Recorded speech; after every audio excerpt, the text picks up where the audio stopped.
She walked into the forest, not with fear, but with curiosity. In her eyes, the jungle was not chaos. It was a language waiting to be understood. Jane Goodall didn't come to Africa to be famous. She came because something deep inside her whispered, "Go and listen to the wild." Born in 1934 in Bournemouth, England, Jane was a quiet child. She loved animals, not as pets, but as companions of wonder.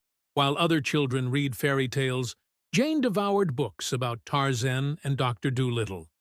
She dreamed of Africa, of trees taller than buildings, and creatures that could teach us about ourselves. At that time, a girl becoming a scientist was almost unthinkable. But Jane had something more powerful than approval. She had purpose. She took small jobs, saved money, and one day her childhood dream carried her to the shores of Kenya. That journey would change everything, for her and for science. In Africa, she met Dr. Louis Leakey, a legendary paleoanthropologist. Leakey saw something in Jane, not degrees or titles, but patience and vision. He sent her to Tanzania, to a mysterious region called Gombe Stream National Park. Her mission: to live among wild chimpanzees and observe them like no one ever had. No woman had ever done such a thing before. No one knew what would happen. The jungle was not welcoming: heat, insects, loneliness. But Jane wasn't there for comfort. She was there for truth. Days turned into weeks, weeks into months. She watched from afar, hiding behind leaves, trying to earn the trust of beings who feared her. Then, one morning, it happened. A chimp named David Greybeard noticed her, not as a threat, but as something familiar. That moment of eye contact broke the wall between species. It was the beginning of one of the most extraordinary relationships in science. Jane began to witness things no one believed possible.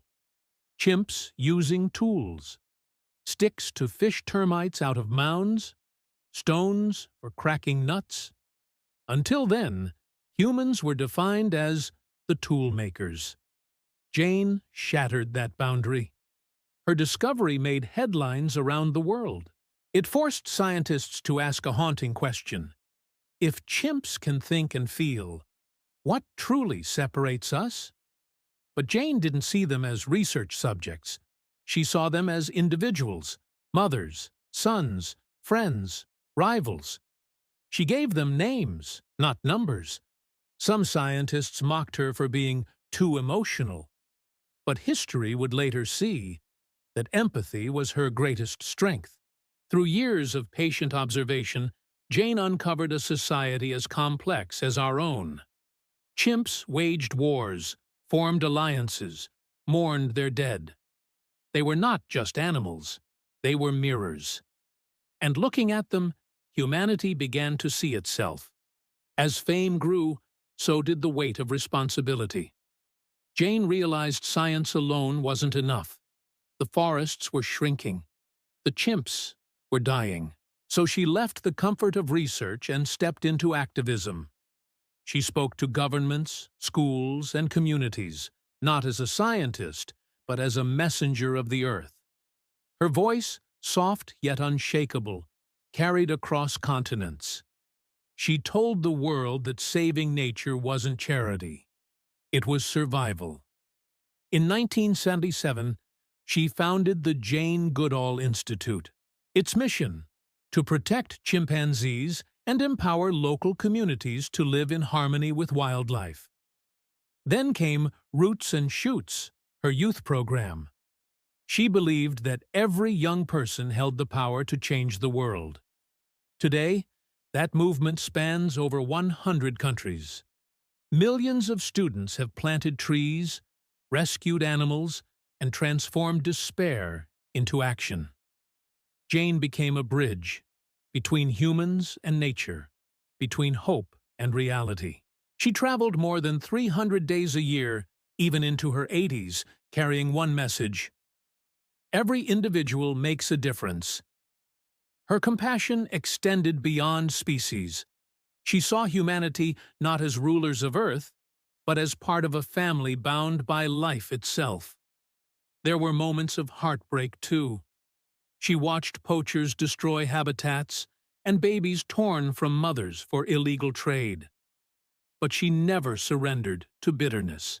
Instead, she answered destruction with determination. Her calm presence inspired scientists, environmentalists, and ordinary dreamers. She showed that true courage often looks like kindness. In a world obsessed with dominance, Jane proved that gentleness is a revolution. When asked how she endured so much loss, she said, "I look into the eyes of a chimp, and I remember why I began." Jane Goodall wasn't just studying evolution, she was evolving humanity. Her story reminds us that intelligence is not measured by how much we control, but by how deeply we connect. She believed every tree, every creature, carried a voice. If only we learned to listen. Her work redefined science, not through numbers, but through empathy. She transformed observation into understanding, and data into love. As years passed, she became a symbol of hope. To meet her was to meet humility itself. Simple clothes, gentle smile, eyes that held the forest within. People often asked, "What can one person really do?"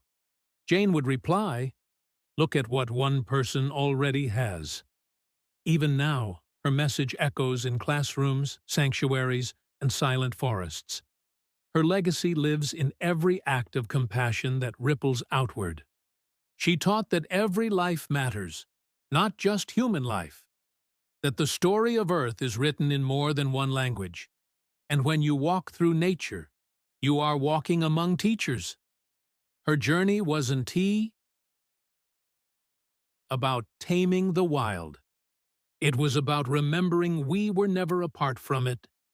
Each dawn in Gombe still carries her spirit. The chimps still roam, unaware of how much one woman's gaze changed their fate. For Jane, the jungle was never a career. It was a calling. She entered as an outsider and became family. Now, as the world mourns her passing, we realize she didn't just study life, she expanded it. Her footprints may fade, but her message won't. Because every rustle in the forest, every spark of compassion, whispers her name. She once said, "Only if we understand, will we care. Only if we care, will we help. Only if we help, shall all be saved." In those words lies the map to our future, a path not of conquest, but coexistence. From the little girl who dreamed of Africa to the legend who changed how we see life, Jane Goodall remains the voice of the voiceless. And perhaps, somewhere in the green silence of Gombe, a chimpanzee still pauses, looks toward the horizon, and remembers the woman who once sat quietly, watching, learning, loving. Because sometimes, the greatest discoveries aren't about the world we find, but the humanity we awaken.